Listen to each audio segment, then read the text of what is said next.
Namaskaram, Shekhawat ji. Namaskaram, Sadhguru. Namaskar. I would like to pay my regards and thanks to you for accepting our request for No, no, no. coming together It's on this my very privilege. important.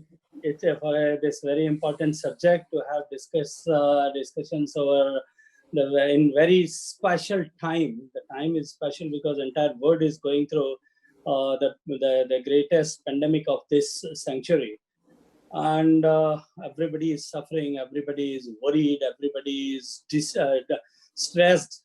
So at this point of time, you have accepted our request to enlighten us for not only for this pandemic situation, how this is going to impact the humanity, how it is going to impact our nation, or but also to discuss on the subject like the most important and critical subject like water.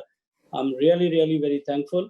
And you are leading us, leading all of us in the entire nation. You are enlightening us a new path by by creating it the awareness among the people. And as Honorable Prime Minister always say, that if any biggest of the big challenge, it becomes people's movement, then it can be addressed easily. And you have Sadhguru, really you have turned into a reality during Rally for Rivers and during the Kaveri Kaling. You were able to mobilize masses in unprecedented way.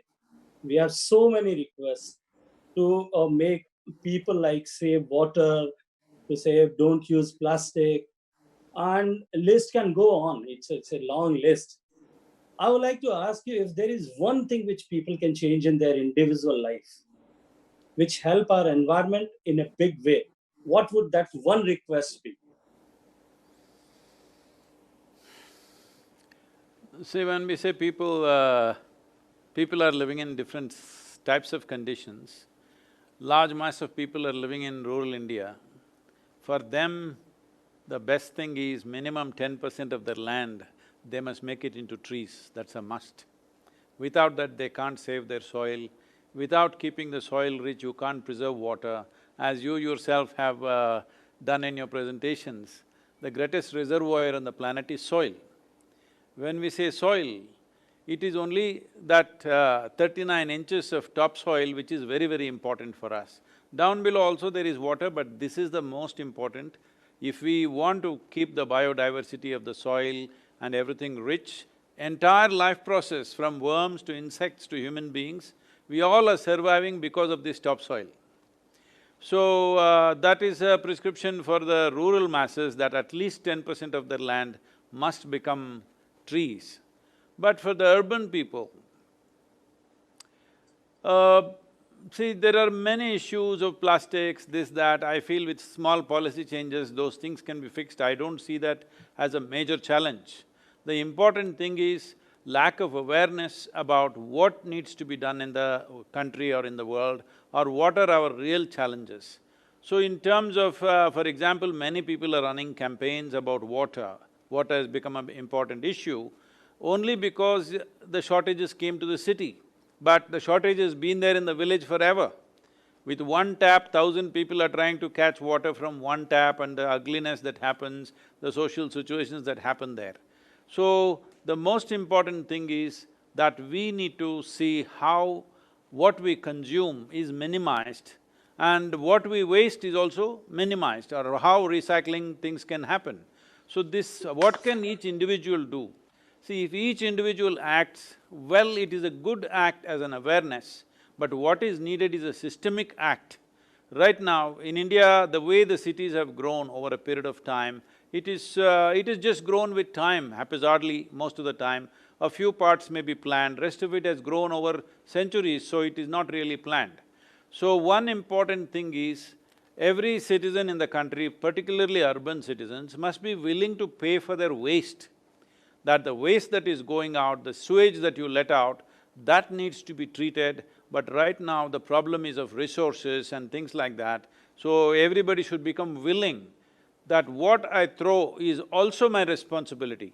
You're paying for electricity, maybe you're paying for water, most towns they're not paying for water, but nobody is paying for the sewage that they let out into the into the, the city municipality or whatever.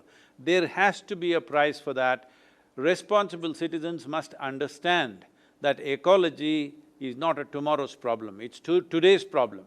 It is not next generation which is going to suffer, it is you and me who is going to suffer. We are already suffering in many ways. Right now you see this pandemic itself, how it is panning out.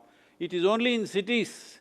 One thing is the density of the population, but I feel it is also the immunity systems in the city is not at the same level as it is in the villages.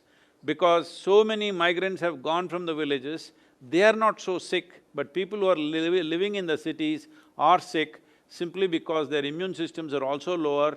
There is substantial scientific evidence to show that if you live in a polluted place, your immune system will be lower than what it should be if you were in nature.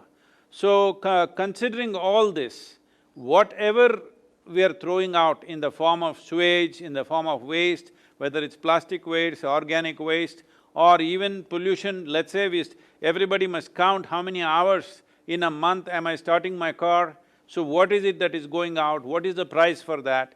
If we think like this and become a conscious society, then solutions are many, because there is no one magic wand solution. For every aspect there is a different solution, but the fundamental thing is, those who can afford, the urban population I consider can afford, they must become first conscious and they must understand for every little thing, a piece of paper that you throw outside, you rev your car or motorcycle, for everything there is a price, ecological price. If they understand that and become conscious, I think that is the greatest thing they can do right now. देश और दुनिया से जुड़ी सभी प्रमुख खबरों के लिए हमारे चैनल को सब्सक्राइब करें और लेटेस्ट वीडियो पाने के लिए बेल आइकन को जरूर दबाएं। साथ ही हमारे वीडियो को लाइक और शेयर करना ना भूलें।